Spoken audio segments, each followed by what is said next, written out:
తెలుగు అంగన్వాడీ విద్య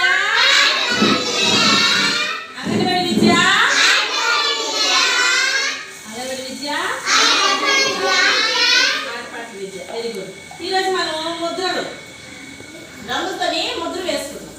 రంగుతోని ముద్ర వేసుకుందాం. White paper ఇస్తాను ఏంటమ్మా?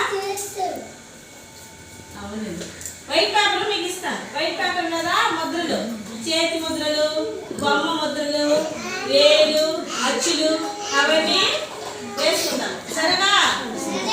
ఓకేనా? చేతి ముద్రలు, అచ్చులు వేసుకుంటే